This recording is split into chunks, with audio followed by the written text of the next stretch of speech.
Muito bom dia, estamos ao vivo aqui diretamente do Templo Positivista de Porto Alegre para toda a rede Humanidade.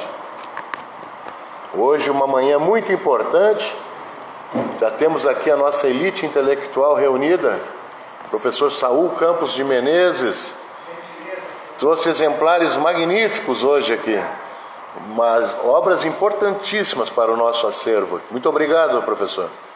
E também o Dr. Christian Veloso Kuhn, nosso economista e também grande colaborador da casa, Dr. Ramiro Pérez, filósofo, também grande colaborador, querido apoiador da casa, tem sido a nossa espinha dorsal aqui, esse grupo, que tem nos auxiliado muito nas atividades. E aqui um novo amigo que eu tenho a impressão que veio para ficar, que é o Cristiano, também historiador, intelectual, livre pensador, já deu para observar que tem muito conhecimento e veio por intermédio de amigos queridos aqui, então redobra ainda mais a importância da tua presença aqui. Muito obrigado, Cristiano, fica à vontade. Então vamos aos estudos. Estou recebendo aqui minha querida amiga, uma das maiores conhecedoras da cultura árabe, a professora Iga Hamad. Grande Iga, que alegria te receber, seja bem-vinda. Olha, hoje é o dia das mulheres aqui, também a Michele, uma sacerdotisa das religiões africanas também, a Shelley de Oxum, duas amigas queridas aqui, ó, chegaram duas mulheres primeiro, antes dos homens hoje. Mas para equilibrar está chegando também o maior conhecedor do positivismo hoje na atualidade, nosso grande sacerdote do Rio de Janeiro, apóstolo da humanidade, Hernani Gomes da Costa. Seja bem-vindo, Hernani, que alegria!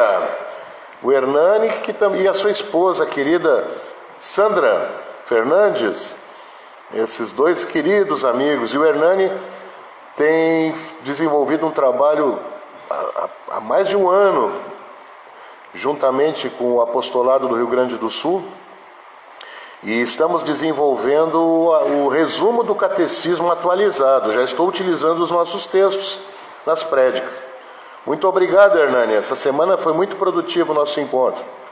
Muito bom te ter aqui conosco. Então vamos aos estudos. Estamos na terceira semana do mês de Homero, o mês da poesia antiga. E já falamos exaustivamente sobre a importância da poesia, mas só para lembrar, a poesia ela é o prenúncio da filosofia, da história, da literatura, das ciências. Em tempos onde não existiam a escrita, todo o conhecimento daquela comunidade, daquela tribo, era armazenado na oralidade, na memória, e transmitido pelos bardos, pelos sacerdotes, pelos cantadores errantes, para os mais jovens, em torno das fogueiras, nas reuniões daquela tribo. Então a poesia ela desenvolveu um papel muito importante na Idade Antiga, no passado, até na pré-história, pois como não havia escrita, a única maneira de preservar a informação era através da oralidade. Por isso a poesia antiga é tão importante. E a poesia antiga nos trouxe... Só vou silenciar o telefone aqui, porque tá... Agora sim.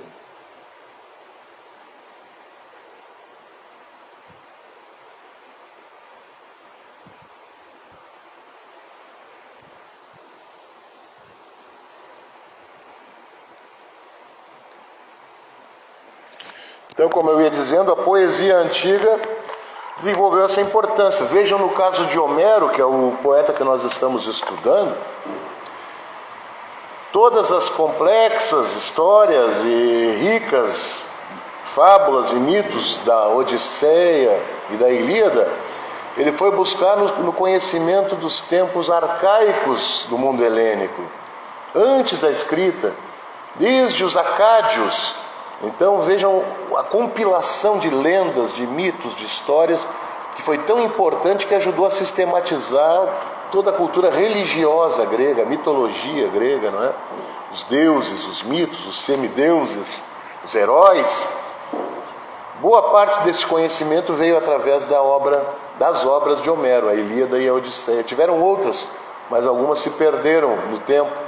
Mas as que perseveraram até os dias de hoje são essas, as mais conhecidas.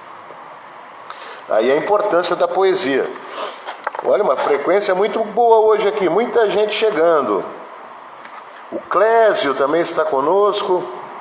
Moisés Mafuz está conosco também, seja bem-vindo, Moisés. A Nani também está conosco. O Eugênio Macedo, querido benfeitor da humanidade, tem nos ajudado muito. Lá de Minas Gerais, Belo Horizonte, trabalhando no alicerce filosófico para poder erguer o grande templo da humanidade de Belo Horizonte no futuro. Muito bom, Eugênio. Também o Dr. Maximiliano Martins Pinheiro, querido Dr. Maximiliano, um grande escritor, um dos maiores pesquisadores do positivismo na atualidade. O Dr. Maximiliano tem um livro, Pacto com os Subalternos, que demonstra a influência do positivismo no movimento trabalhista. Ele identifica quase que como uma continuidade, o trabalhismo como uma continuidade do positivismo. Dr. Maximiliano Martins Pinheiro, Pacto com os Subalternos. Vou te conseguir um exemplar. Pacto com os Subalternos. E também temos o outro livro do Dr. Maximiliano, que é Laicidade em Compasso de Espera, que ao mesmo tempo é uma crítica ao descumprimento das normas do Estado laico hoje, na atualidade, e também uma enaltecendo o trabalho de Teixeira Mendes e do apostolado positivista em prol da laicidade. Não podemos esquecer que a tese do Estado laico foi criada por um gaúcho aqui de Alegrete, ou do Alegrete, como eles dizem, o doutor o doutor Demétrio Nunes Ribeiro. Demétrio Ribeiro, né? Muito importante. Mas não era, eu estava pensando no Ramiro Barcelos. Mas pode ser também, doutor Ramiro. Muito importante, muito importante. O Pacto com os Subalternos e a Laicidade em Compasso de Espera, né? Tem também uma comparação do marxismo com o positivismo no livro Violência da Praxis, muito importante. O Dr. Maximiliano tem surpreendido com suas obras.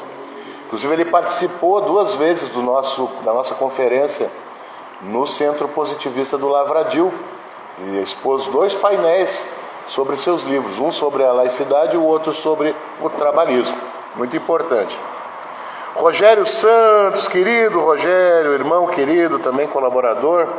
Silvia Raquel dos Santos também está conosco, diretamente de São Sebastião do Caí. O Rui Bender também está conosco, muitas pessoas queridas. Eu vou fechar só aqui, que mais uma vez fiz a transmissão num outro perfil.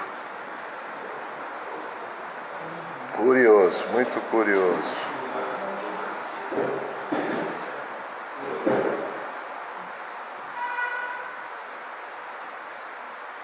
Agora sim.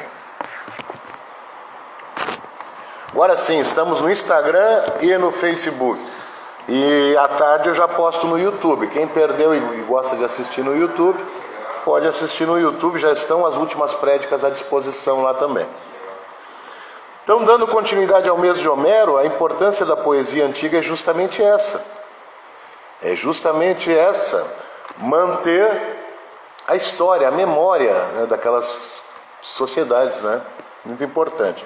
Vamos à leitura da 3ª semana de Homero. Dia 15 nós temos Êxopo, dia 16 Plauto, dia 17 Terêncio, dia 18 Fedro. Fedro é muito interessante a história de Fedro, né? Os primeiros personagens que não foram humanos, ele fazia os seus teatros com raposas falantes, gatinhos falantes, cachorros. Foi o primeiro precursor do que hoje nós conhecemos como os desenhos animados.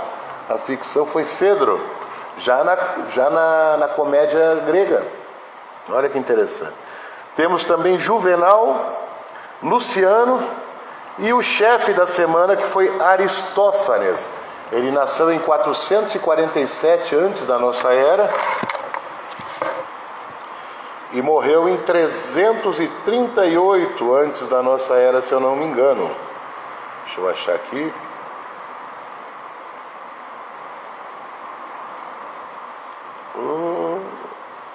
Agora sim.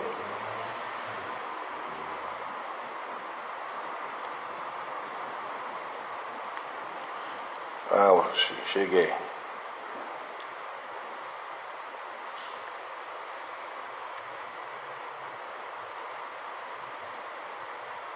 É que eu me perdi o teu WhatsApp aqui, Ramiro. Ah, tá, eu tô no... Não, tô na... Me dá uma ajudinha aqui, por favor, eu entrei nas atualizações, né? Eu preciso ir nas... Que conversa. Aí, isso aí. Perfeito, agora sim, obrigado, Ramiro. Aristófanes, em grego clássico, Aptopnvik, curioso, Aristófanes, 447 antes da nossa era e ele morreu em 385 antes da nossa era. Foi um dramaturgo grego, é considerado o maior representante da comédia grega. Saúdo também querido Jean Neres de Paula, está aqui conosco. E o Jefferson Ricardo Brito também conosco. Muito obrigado pela presença. Saudações sociológicas e positivistas também. Fraternidade e humanidade, Jefferson. E o Jean Neres tem sido um grande colaborador, querido benfeitor da humanidade também. Então, Aristófanes nasceu em Atenas. Embora sua vida seja pouco conhecida, sua obra permite deduzir que teve uma formação requintada. Aristófanes viveu toda a sua juventude sob o esplendor do século de Péricles. Ele foi testemunha também do início do fim de Atenas. Ele viveu no apogeu e no início do fim de Atenas. A guerra do Peloponeso, que arruinou a Hélade. E da mesma forma ele viu de perto um papel nocivo dos demagogos na destruição da economia militar e cultural da sua cidade-estado. À sua volta, à volta da Acrópole de Atenas, florescia a sofística, a arte da persuasão, os sofistas, que subvertiam os conceitos religiosos, políticos, sociais e culturais de sua civilização.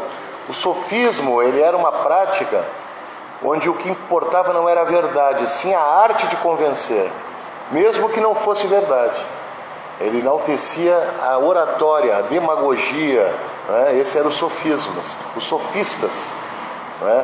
Transformar uma mentira em verdade através dos requintes linguísticos que o idioma permitia.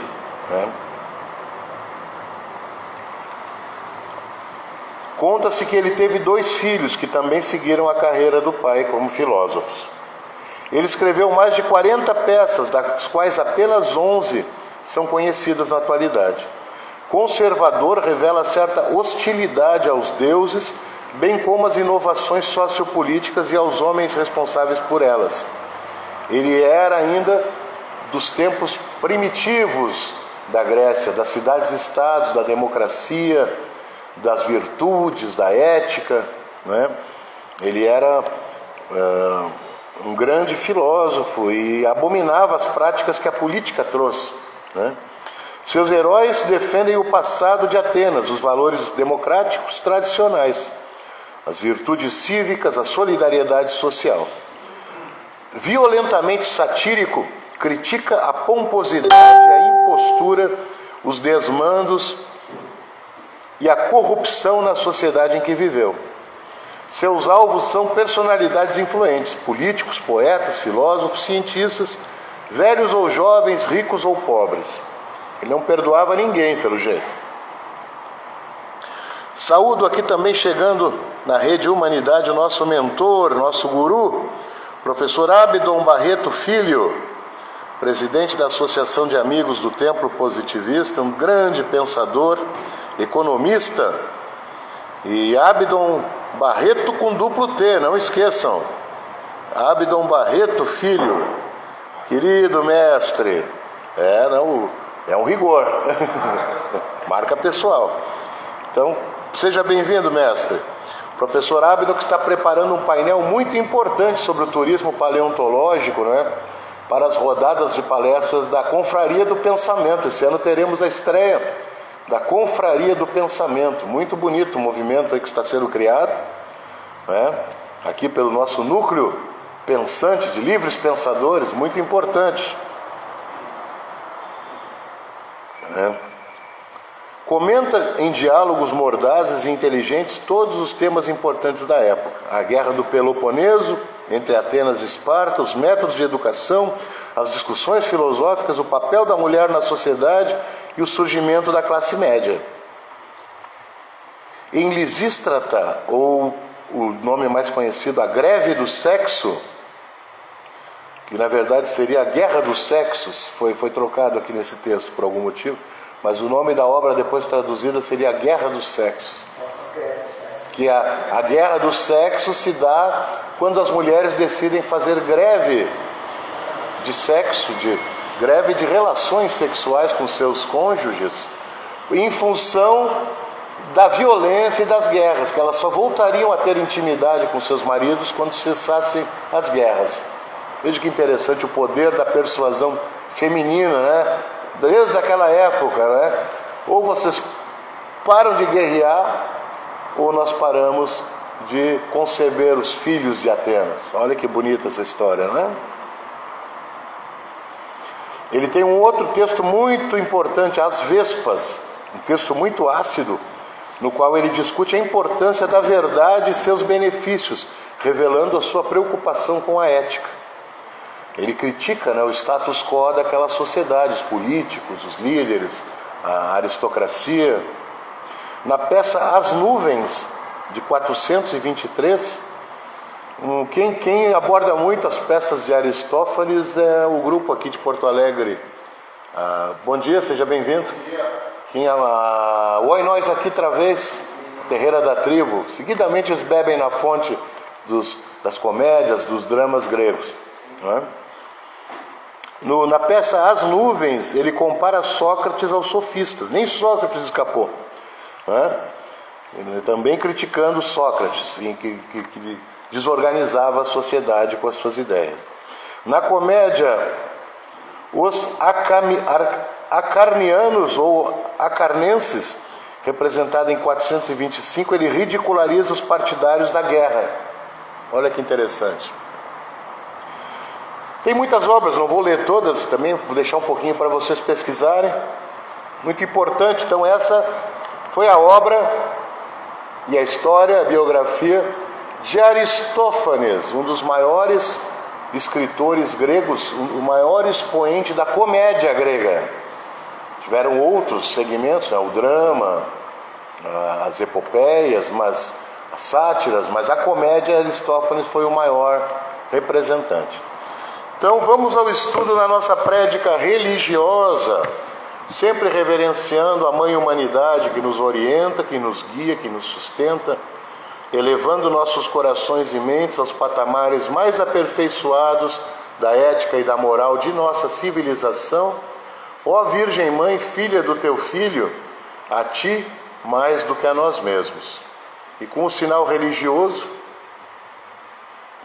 saudamos a querida Mãe Humanidade. Lembrando aos nossos visitantes, todas as religiões têm os seus sinais, não é? O cristianismo tem o seu sinal, pode sentar, fica à vontade. O cristianismo tem o seu sinal, o budismo tem o seu sinal, o islamismo, o judaísmo, a maçonaria tem os seus sinais, a humanidade também tem o seu sinal. O amor por princípio e a ordem por base, o progresso por fim. Esse é o sinal da religião da humanidade, a fórmula sagrada. Vamos agora ao estudo da prédica. Seja bem-vindo. Nós estamos fazendo uma transmissão, mas assim que encerrar, nós poderíamos te dar uma atenção mais cuidadosa, tá bom? Fique à vontade. Isso, depois nós vamos falar bastante sobre isso. Obrigado. As três partes da religião são o culto, o dogma e o regime. O culto está ali. é o sentimento, o aspecto mais importante da religião. Por isso ele é representado pelas artes. Qual é a grande ferramenta que o ser humano desenvolveu para armazenar o sentimento e transmiti-lo em tempos distantes, em lugares longínquos? É a arte. A música, por exemplo. Nós escutarmos uma sinfonia de Chopin, pode nos levar às lágrimas, mesmo quase 200 anos após ele ter criado essas obras. Então é muito importante a arte, a grande ferramenta que armazena o sentimento humano. Então o culto é representado pelas artes. E essas artes, elas devem engrandecer o nosso universo sígnico, os nossos símbolos, que compõem a construção da nossa lógica. Então nós devemos sempre abastecer a nossa psique com símbolos positivos, ligados à afetividade, ao amor, principalmente a nossa mãe, nossa família, nossos filhos, as pessoas que nós amamos, amigos, parentes. Quem não se emociona lembrando da sua mãezinha? É raro um ser humano que não vá se emocionar lembrando da sua mãe. Ou lembrando da primeira professorinha, aquela que segurou a tua mão, fez-te escrever as primeiras letrinhas. Esses sentimentos, eles nos protegem, nos blindam contra aspectos negativos da vida em sociedade. Então nós devemos manter viva essa chama do amor verdadeiro que nós carregamos em nós, por essas pessoas, por esses símbolos. Bom dia, seja bem-vindo, fique à vontade. Então é recorrente que a mãe esteja presente, nessas artes. A criança, depois de um certo tempo, depois da sua alfabetização, ela deve fazer uma poesia, um desenho e uma música para a sua mãe, na educação positiva. É muito importante isso. Então, se o culto representa o sentimento, o dogma representa o conhecimento. Mas nós só vamos ingressar no conhecimento depois de ter o devido preparo ético que nos foi fornecido pelo belo trabalho feito em nossos sentimentos, nossa ética, nossas virtudes. Aí nós estamos aptos, então, para ingressar no dogma, que é a ciência, da mais concreta e demonstrável, a lógica, a matemática. Uma equação tem o mesmo resultado, seja no mundo islâmico, seja no mundo judaico, seja no mundo cristão, isso não muda. Então, qual é a verdadeira religião universal? É a matemática, é a ciência. As outras são sectárias. As outras agem em determinadas regiões do planeta, ou em determinados grupos religiosos. Mas a religião verdadeiramente católica qual é? A arte e a ciência. Essa é a verdadeira religião católica, pois ela é universal. Católico quer dizer universal em grego. Então a verdadeira religião universal é a ciência, a matemática, a cosmologia, a biologia, a sociologia, um terreno movediço, úmido, impreciso, onde nós não dominamos as variáveis. Um sociólogo sabe que nós nunca vamos chegar a uma verdade, nós sempre vamos chegar a uma aproximação dessa verdade, até chegarmos então finalmente na moral ou na psicologia individual, muito importante. Aí o ser humano é estudado na sua individualidade. Tem um novo terreno da ciência chamado microantropologia, onde nós vamos estudar realmente o íntimo de cada ser humano para depois ser conectado à vida em sociedade. E isso é difícil, Como cada ser humano é um universo de possibilidades, é difícil estudar o ser humano na sua individualidade. Por isso sempre foi mais fácil estudá-lo no coletivo, nos estudos de estatísticas, de aproximações, de números. Mas o ser humano na sua individualidade, no seu íntimo, é muito difícil de ser estudado. Vamos saudar a presença aqui do Márcio Hoff, também está conosco. Augusto também está conosco, seja bem-vindo. O Anderson Zunino, seja bem-vindo, Anderson. Muitas pessoas queridas chegando aqui. Então, continuando, depois do culto e do dogma, nós temos o regime. São os três principais aspectos da psique humana: o que nós sentimos, o que nós sabemos e como nós vamos agir. O regime é como nós vamos agir, né? Ali, a moral orientando a indústria e a política. Nós podemos usar a madeira para confeccionar um móvel, é justo. Mas nós não podemos desmatar uma floresta nativa, destruir a Mata Atlântica. Aí a moral falhou na indústria. Assim como na política, nós podemos derrotar um adversário numa eleição, num debate, isso é normal. E a pessoa que perdeu essa eleição ou perdeu esse debate, imediatamente deve colaborar com quem venceu. Aí a política prevaleceu, não é? No seu mais bonito aspecto, orientado pela moral. Quando isso não ocorre, quando a moral é ignorada, aí ocorrem as tiranias, as autocracias, as guerras, os genocídios. Aí a moral falhou na política. Aí é o pior aspecto da política que nós vamos conhecer, não é? Quando ela cessa, quando a sua diplomacia se torna estéril, não é? Nós vamos ingressar no terreno da violência, da força, não é? Das tiranias. Isso ninguém quer, não é? Ninguém quer. Só defende a tirania aquele que ela ainda não bateu na porta da sua casa. O dia que ela bater na porta da sua casa, ele vai passar a defender a democracia. Só defende a tirania quem não conhece ela na própria carne. Então, temos que manter a moral elevada, tanto na indústria como na política. Ela tem que orientar a indústria e tem que orientar a política. Muito simples, né? Continuando. A finalidade do culto positivo é consolidar e desenvolver o sentimento. O seu destino é prático, amar para melhor servir a família, a pátria ou a mátria.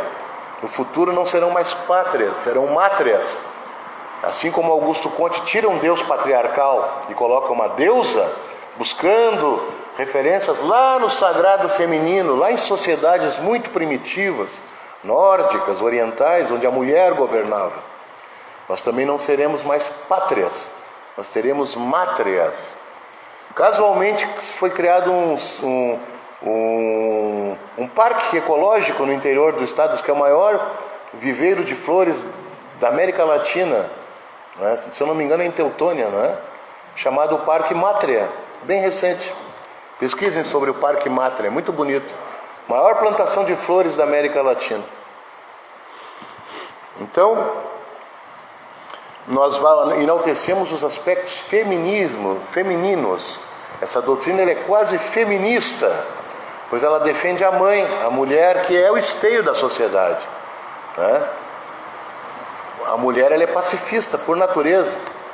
O homem é belicoso por natureza. O uso da força, né? Da imposição através da força, isso é masculino. São Francisco, não é, Teutônia? O Parque Mátria, muito bonito. Eu vi uma reportagem fantástica sobre o Parque Mátria. Não estou ganhando nada para fazer propaganda, eu só gostei realmente da iniciativa. Então, a natureza do culto é a vida subjetiva, isso é, a evocação interior dos seres amados.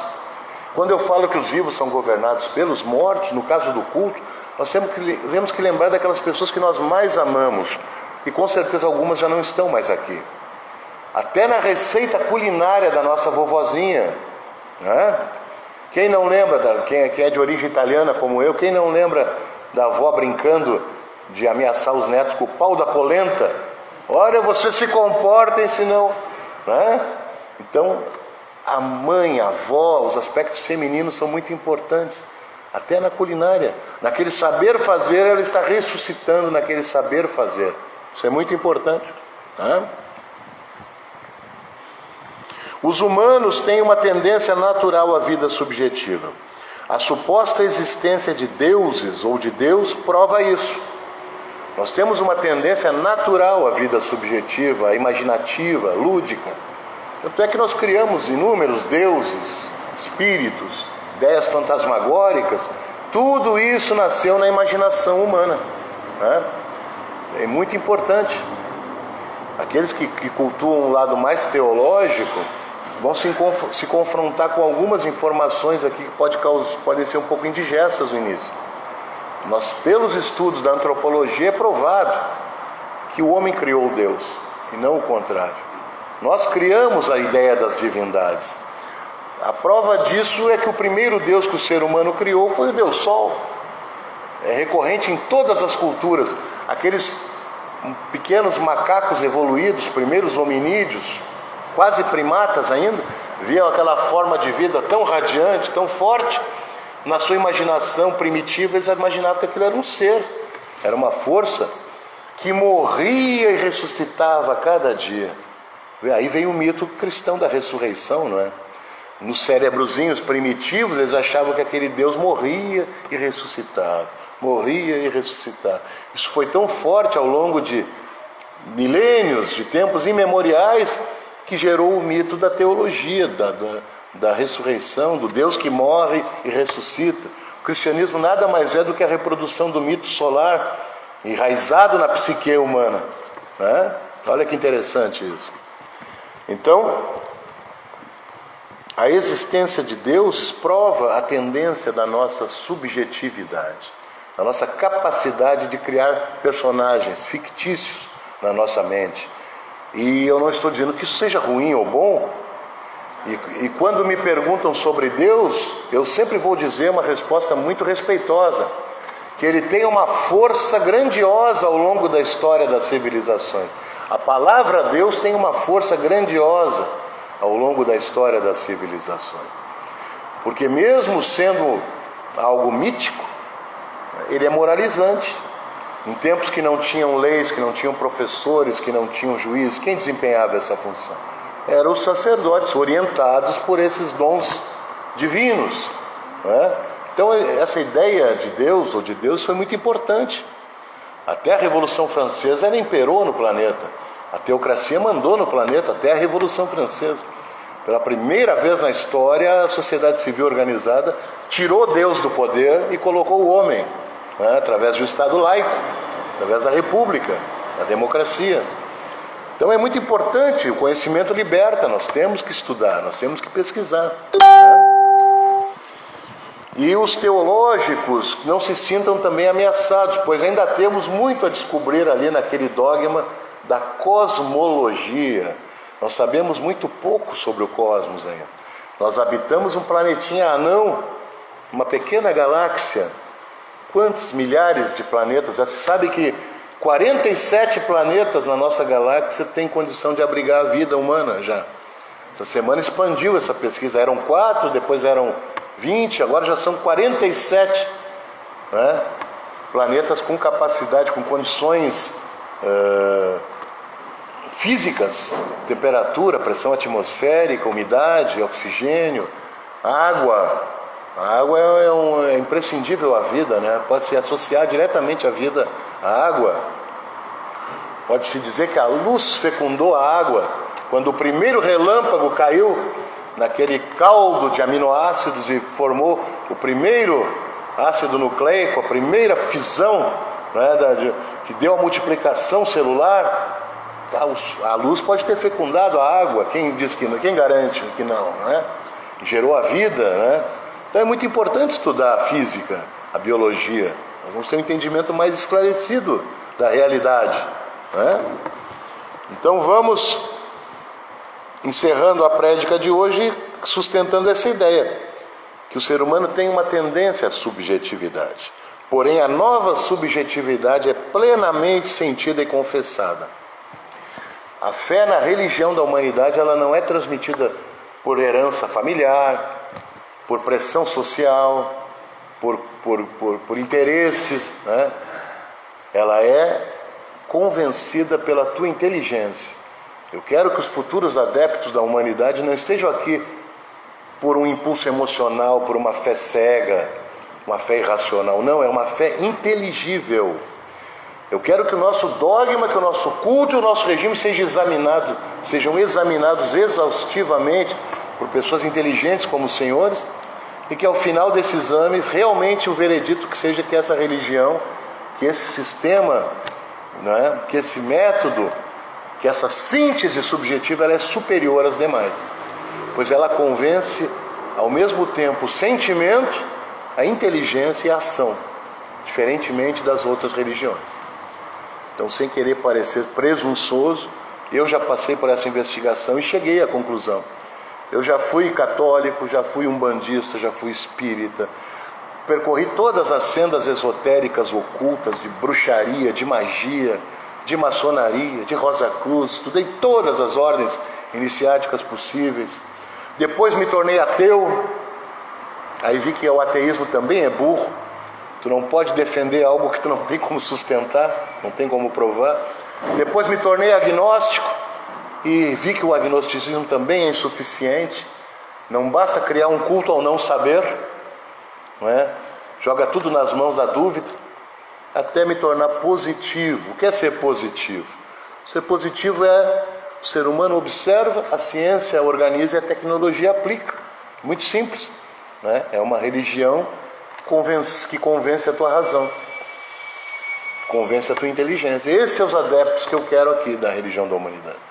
Pessoas que foram convencidas pela sua elevada inteligência. Essas vão sentir muito à vontade aqui nessa casa. Então, olha aqui o grande Hernani, lá do Rio de Janeiro, ele está falando uma frase interessante, que o Caetano Veloso tem uma música onde ele diz: não quero pátria, quero mátria.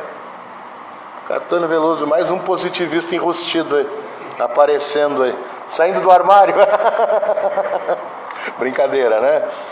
Um grande poeta, grande poeta. Rogério Santos, em pé e a ordem para ajudar o nosso grupo. Querido Rogério. E quem está chegando aqui também? A professora Jovelina Drum, nossa grande sacerdotisa, sempre com a sabedoria, né? Olha só que interessante, o Eugênio também, o sábio Eugênio, dizendo que no Estatuto da Criança e do Adolescente trocaram o termo pátrio poder por poder familiar. Ontem eu e o Hernani falamos sobre isso, não é? Que nós não devemos mais reforçar o patriarcado nos nossos textos. E o positivismo ele é matriarcal. Então, para chegar no meio termo, vamos usar a família. Família é melhor que pai ou que mãe. Família. Patriarcado não, a família é mais adequado.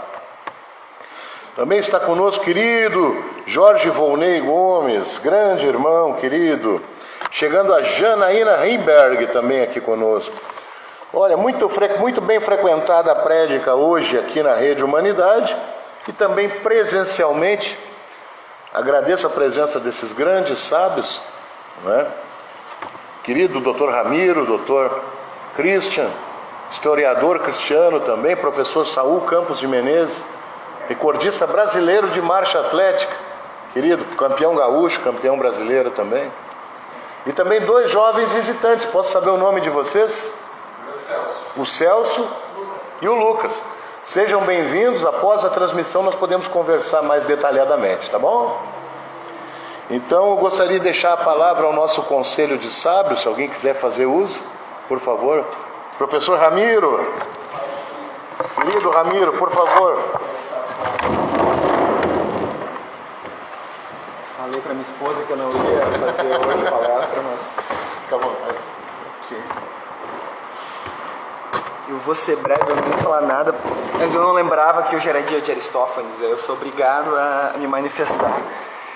Aristófanes é um semideus da comédia e tem uma discussão assim antiga em estética, não é? Principalmente até poucos séculos atrás, se costumava considerar que a comédia era um gênero inferior de arte performativa, não era? Era inferior à tragédia.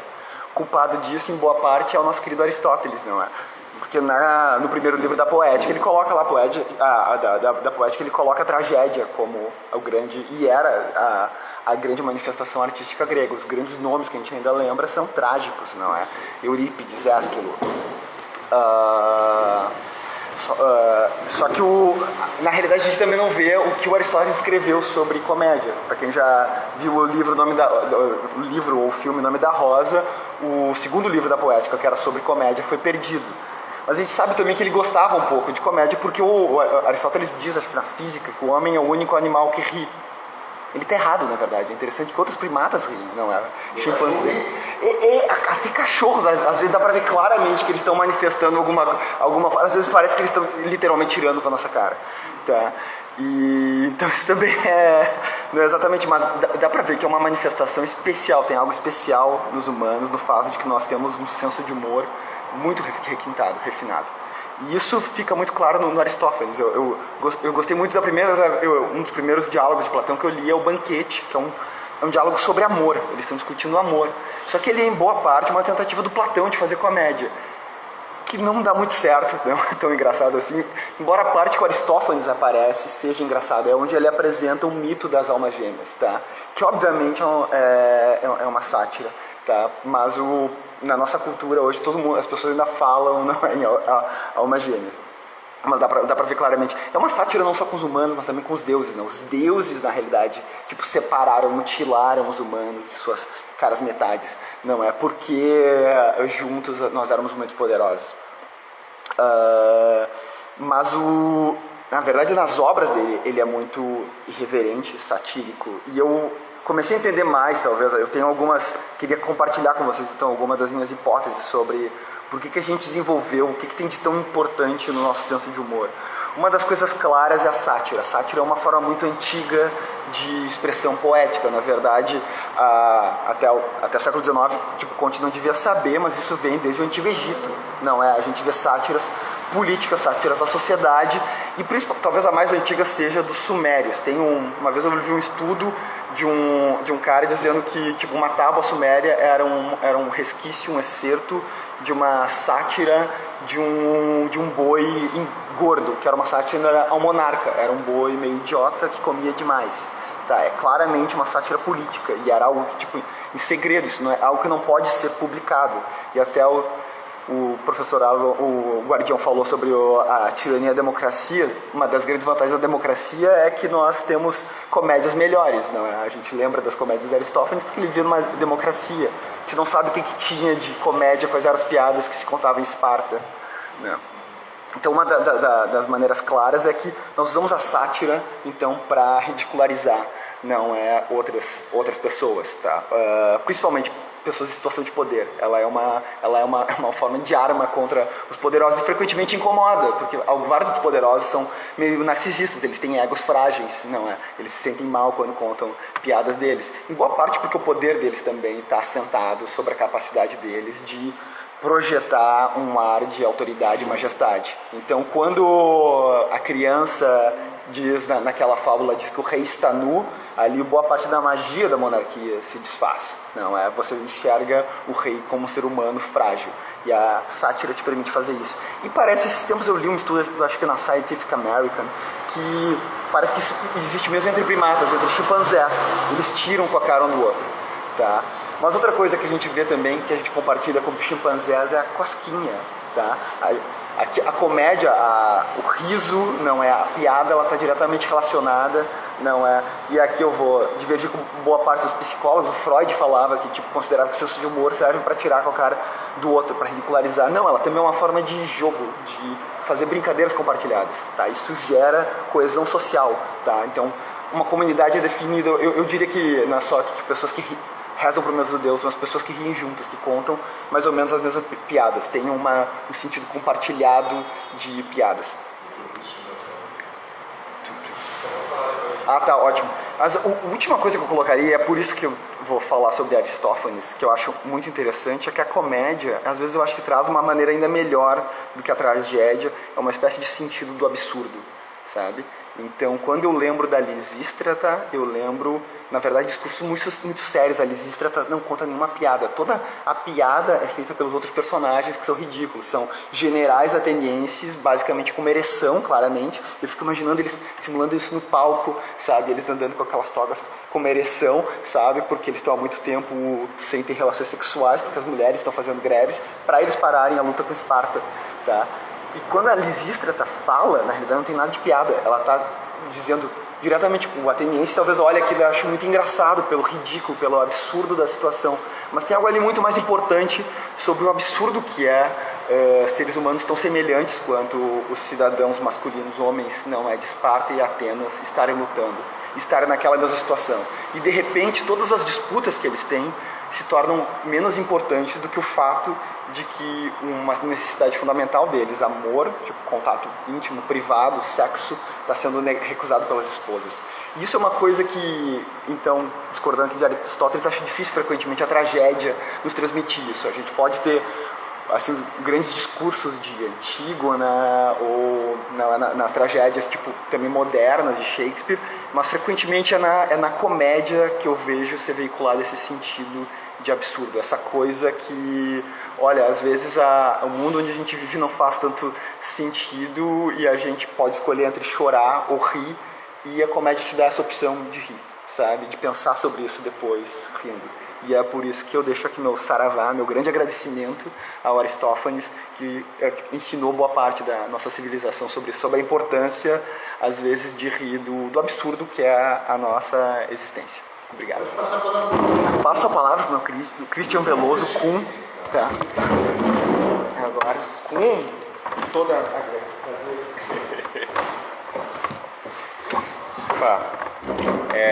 Minha brevidade é para ser maior do que a brevidade do meu amigo Ramiro. Mas eu, na verdade, eu quero pegar um outro. É que as palestras as prédicas aqui do Erlon são tão ricas que a gente, por exemplo, pode pegar mais de um aspecto, né? Então, foi eu falar sobre Aristófanes, né? Mas eu quero pegar um outro aspecto, que foi a questão da existência de Deus. Que também eu tenho uma vivência, guarda semelhança assim com a do Erlon, obviamente com diferenças, né? Eu também já me identifiquei como católico, como agnóstico, como ateu. Acho que nunca tive eu tive a mais dúvida do que certeza, então eu não conseguia ter a certeza da não existência de Deus, né? Mas uma coisa que eu acho que é importante colocar para reflexão, né, é que, de fato, eu também concordo que há uma instituição, né? Deus foi instituído por nós, né, utilizando a linguagem para definição, né, que eu acho que o Deus, que na verdade ele se confunde com várias questões, né, por exemplo, com a energia que existe, que rege o universo, né, com o caos. Para mim, tudo isso, né, é Deus. A gente coloca com um nome. A única coisa só que, de fato, para mim é muito difícil, para minha compreensão, é que ele adquire uma forma humana, né, que aí isso, na verdade, também foi instituído porque teve uma importância no passado, como bem disse o Erlon, né? Para a gente chegar aqui, né, a gente teve que ter uma instituição de um Deus e criar ele, talvez até botar essa forma humana, né, de um Deus, com barbas longas e cabelos e grisalho, né? Para quê? Para que tivesse uma visão de autoridade, que a gente pudesse então acreditar naquele poder divino. Porque ainda não existiam outras instituições que a gente fez e que daí começaram a tomar esse aspecto de poder, que é por exemplo, o Estado. A gente não, por exemplo, questiona a existência do Estado. O Estado existe, né? O Estado foi instituído por nós, né? Assim como no passado nós instituímos a figura de Deus para cumprir funções assim sociais e que a gente pudesse coexistir, né?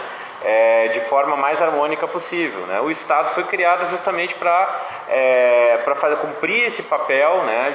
de ter uma instância em que a gente respeita e pode conviver de forma mais harmônica possível e resolver conflitos para que a gente possa conviver em sociedade. E o próprio mercado ele também foi instituído, e aí uma curiosidade, né? O mercado ele foi instituído pelo Estado, né? Foi justamente existia o comércio, mas não existia a figura do mercado, por exemplo, nacional. E aí foi também a instituição das nações que permitiu a existência de um mercado nacional. Antigamente só existia comércio local ou comércio com o exterior, mas um comércio nacional não existia, né? E foi através do Estado, né, a atuação do Estado que foi instituído. Então, quando a gente fala da questão assim, da existência de Deus, né, a gente tem que ver assim, existe a questão natural, né, existe naturalmente, não talvez na forma como a gente vê em algumas religiões, na concepção de uma figura humana, mas a natureza que está aí, o caos, a energia, tudo isso que rege, né, o nosso universo, ele existe e por sua vez a gente pode considerar isso como Deus, né? Então só queria colocar essa reflexão assim, que eu achei que fui instigado assim, pela fala do Erwin, e quis fazer esse meu depoimento aqui, tá certo?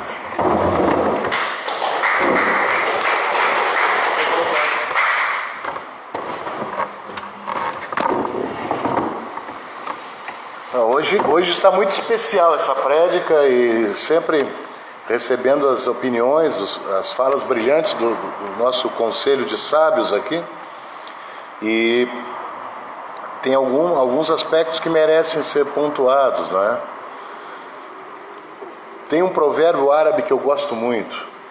Ele diz, e depois o Noam Chomsky é tido como autor, mas ele já é mais antigo, esse provérbio. Ele diz que os tolos são cheios de certezas e os sábios cheios de dúvidas. Então a santa dúvida que nos rege, é muito importante a dúvida, né? O desconforto com as explicações, com o status quo é importante, né? E o Cristo colocou muito bem essa ideia de um ser, de uma energia, de um aspecto superior é importante.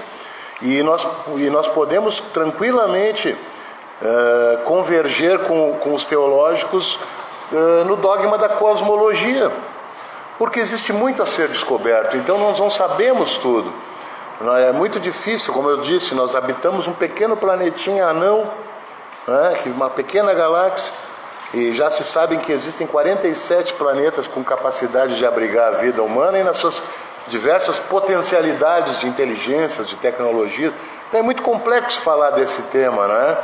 Assim como é complexo negar, né? O ateísmo, para mim, já fui ateu, como eu disse, já simpatizei, depois abandonei o ateísmo, porque ele tem um pouco de arrogância, ele tem um pouco de narcisismo, talvez, da sua opinião ser determinante, absoluta, sobre todo o resto. Hein? Isso aí é até pobre demais para ser adotado. E o agnosticismo também. Vamos dissecar a palavra agnóstico. A é uma negação. Né? É muito bom estudar a etimologia. Né? A etimologia nos liberta. O A é uma negação. Gnose é conhecimento. Ou seja, eu não tenho conhecimento. Tá, perfeito, tu não tem conhecimento. Mas não gostaria de ter? Nós temos ele não frequenta mais aqui porque ele é muito idoso, mas o professor Linneu, conheceu o professor Linneu? Ele tinha um sotaque carregado de alemão, ele dizia, eu sou gnóstico, eu quero conhecer. Então ele queria conhecer, ele não se contentava com o agnosticismo, né? Um culto ao não saber, ele não é suficiente, né? Não é suficiente se omitir de um parecer, ficar em cima do muro, isso não resolve nada. Um culto ao não saber é por isso positivo. E gosto de evocar a etimologia e o estudo semântico. A palavra positivo vem do latim positus, o que está posto, ou de ponere, de botar, ou seja, é a realidade, é o que está colocado aos nossos olhos, é o que está posto. Então o que está posto é irrefutável. Então quando nós nos tornamos positivos, nós lidamos com a realidade. E também, eu sou repetitivo nessa questão, tem outra palavra que eu gosto muito, e o professor Linneu que me ensinou essa palavra. Quando nós entrávamos nessa seara muito complicada, muito polêmica de opiniões, ele dizia, e também tem coisas que são inefáveis, fogem do nosso entendimento. Eu acho bonito isso. Nós não precisamos saber tudo, nós não devemos buscar a capacidade de saber tudo, porque nós não temos essa capacidade. Então existem temas que são inefáveis, que a nossa vã filosofia não alcança, não é? Como dizia Shakespeare. Então é humilde, é bonita a posição de resignação, não é? Ante o imutável, ante o absoluto. Nós só podemos nos resignar, nós não temos como interferir nisso. Então, o que eu recomendo? Continuem estudando, continuem investigando, não é? Os sábios são cheios de dúvidas, não esqueçam disso, não é? Como ele já diz na Bíblia dos cristãos, Cuidado com o homem de um livro só. Professor Saul? Cuidado com o homem de um livro só. Ou seja, aquela pessoa fechada no seu dogmatismo, no seu fanatismo, nas suas convicções, elas são perigosas. Tá aí o Talibã, que não me deixa mentir, né? Um Estado dominado por uma milícia religiosa teocrática, fundamentalista. Olha no que deu, né? É perigoso. Então, cuidado com o fundamentalismo, com os absolutismos. Deixa eu ver, nosso grupo aqui na rede também tem muitas opiniões aqui, vamos ver.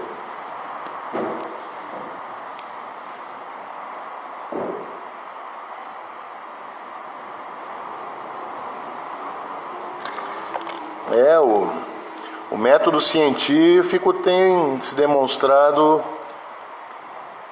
uma maneira eficaz de verificar a falsidade ou a verdade. Paz profunda a todos, Felipe Rodrigues. Falando do método, foi o nosso visitante aqui, o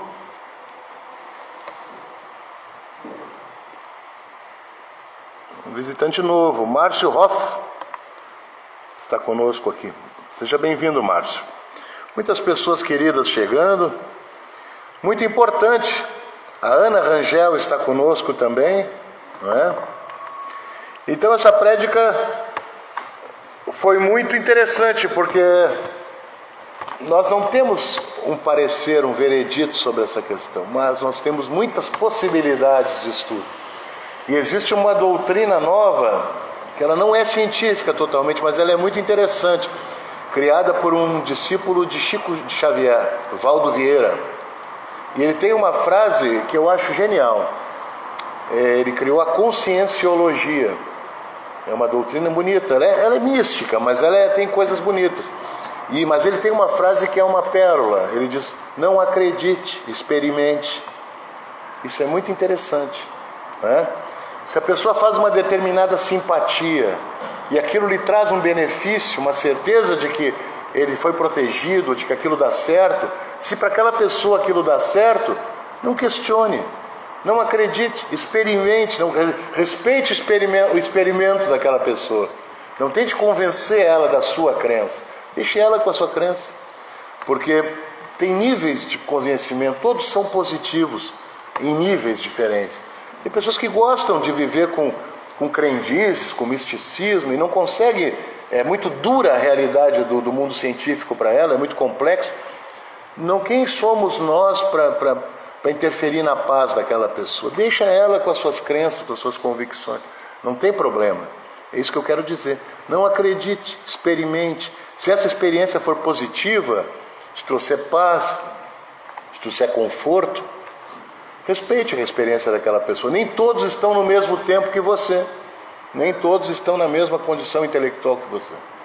Então temos que ter sempre um profundo respeito pelas religiões primitivas, pelas crendices, pelas simpatias, pelas benzedeiras, porque em tempos, volto a lembrar, em tempos onde não existia ainda a ciência, onde não existia o Estado, onde não existia a educação, onde não existia o judiciário, quem regia aquela sociedade?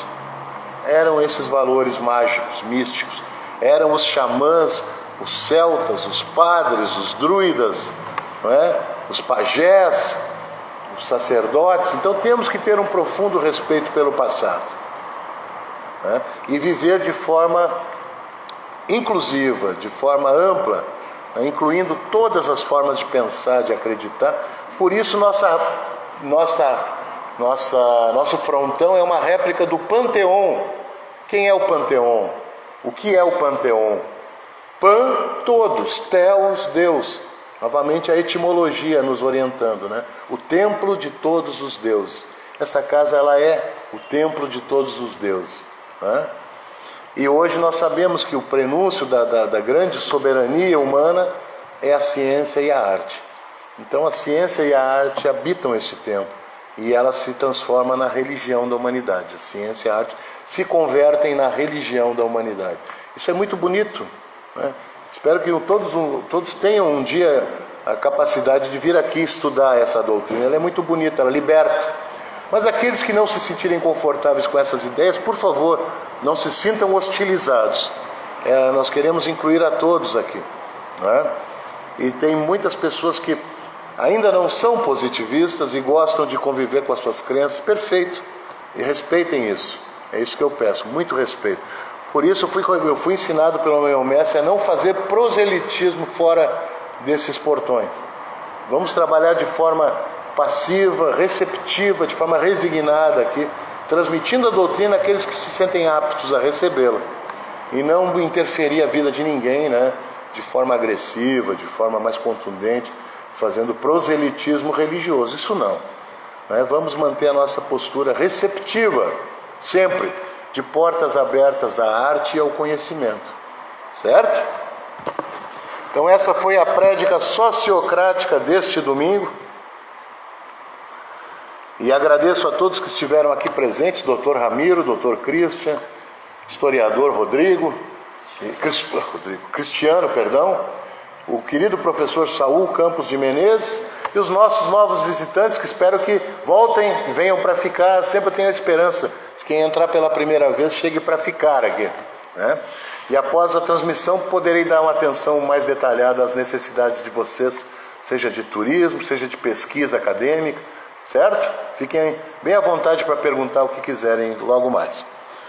E faço um apelo final: a nossa casa não cobra nenhum tipo de ingresso, de dízimo, de taxa, e nós somos mantidos pela união dos nossos membros.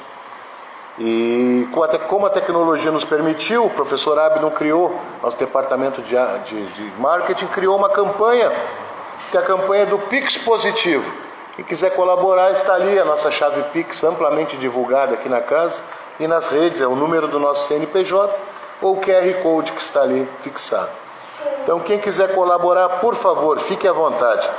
Faça um Pix Positivo, ajude a manter acesa a nossa luz, ou colabore de outras formas, como o professor Saul, sempre trazendo livros importantíssimos, doando aqui para a nossa biblioteca, ou através dos mutirões, né, como o professor Ramiro, o professor Cristian já participaram, o professor Saul, mutirões de limpeza, de manutenção, muito importantes. Doando ventiladores também, como o professor Ramiro doou esses importantes ventiladores aqui para casa. Então é assim que nós continuamos, né? Graças ao apoio, à participação de todo o grupo. Então fica meu agradecimento, saúde, fraternidade, um bom final de domingo. Vamos ao nosso momento musical, para que no silêncio das nossas meditações, das nossas reflexões, possamos achar respostas para nossas dúvidas, nossas angústias, certo?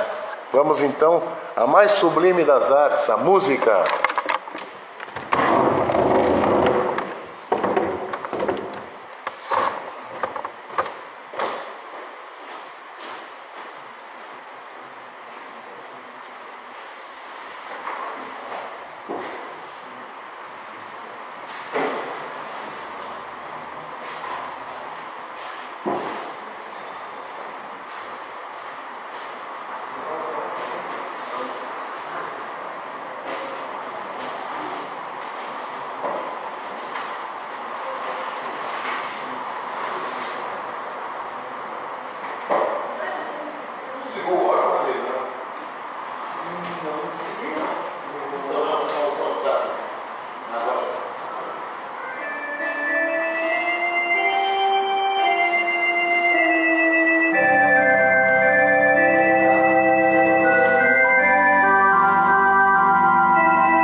Então, novamente, muito obrigado aos que estão aqui na Rede Humanidade e até domingo que vem, saúde e fraternidade.